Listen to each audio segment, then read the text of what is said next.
ایک دفعہ کا ذکر ہے کہ ایک پنساری کے پاس نہایت نایاب طوطا تھا جو طرح طرح کی بولیاں بولتا تھا۔ تمام دن وہ پنساری کے ساتھ دکان پر بیٹھا کرتا اور گاہکوں سے مزے مزے کی گفتگو کرتا۔ اس سے پنساری کی دکان بھی اچھی چلتی تھی۔ ایک روز خدا کا کرنا کیا ہوا کہ پنساری کسی ضروری کام سے تھوڑی دیر کے لیے گھر چلا گیا اور طوطے کو کہا کہ وہ دکان کی چیزوں کی نگہبانی کرے۔ پنساری کے جانے کی دیر تھی کہ طوطے نے کیا دیکھا کہ ایک بلی چوہے کا پیچھا کرتے ہوئے دکان میں داخل ہوئی۔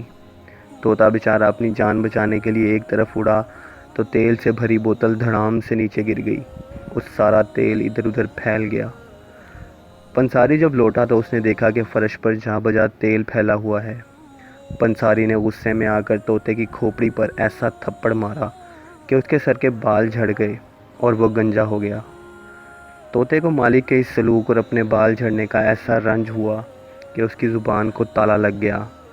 صدمے کے مارے وہ طوطا جو ہزار ہاں داستانیں 24 گھنٹے سناتا تھا، گمسم ہو کر رہ گیا۔ پنساری نے جب طوطے کی یہ حالت دیکھی تو اسے اپنے کیے پر بڑی ندامت ہوئی۔ اس نے طوطے کو منانے کے لیے ہزار ہاں جتن کر ڈالے، مگر طوطے کو جو چپ لگ گئی تھی وہ ٹوٹنے میں نہ آئی۔ جب یہی حالت دنوں سے ہفتوں اور ہفتوں سے مہینوں تک چلی گئی تو پنساری کا رنج بھی بڑھتا گیا۔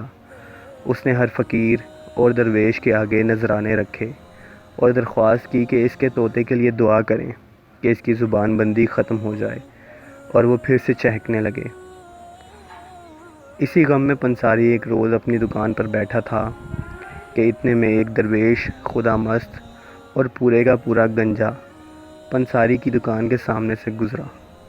طوطے نے جوں ہی اس قدر گنجے فقیر کو دیکھا تو بے اختیار پکار اٹھا، ارے او گنجے فقیر، دکھائی یہی پڑتا ہے کہ تو نے بھی کہیں تیل کی بوتل گرائی ہوگی جس کی پاداش میں تجھے بھی گنجا ہونا پڑا۔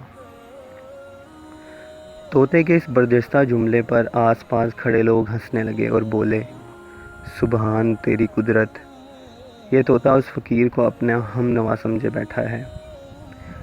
اس حکایت کا مطلب یہ ہے کہ اگر تم پر کوئی مشکل پڑے تو تم اگر اپنا مقابلہ خدا کے نیک بندوں کی مشکلات سے کرنے لگو تو یہ غلط ہے۔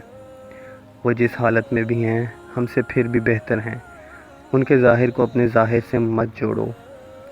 اکثر ایسا ہو جاتا ہے کہ ظاہری صورت اور قرینے سے ہم خدا کے مقربین کو پہچان نہیں پاتے اور راستے سے بھٹک جاتے ہیں۔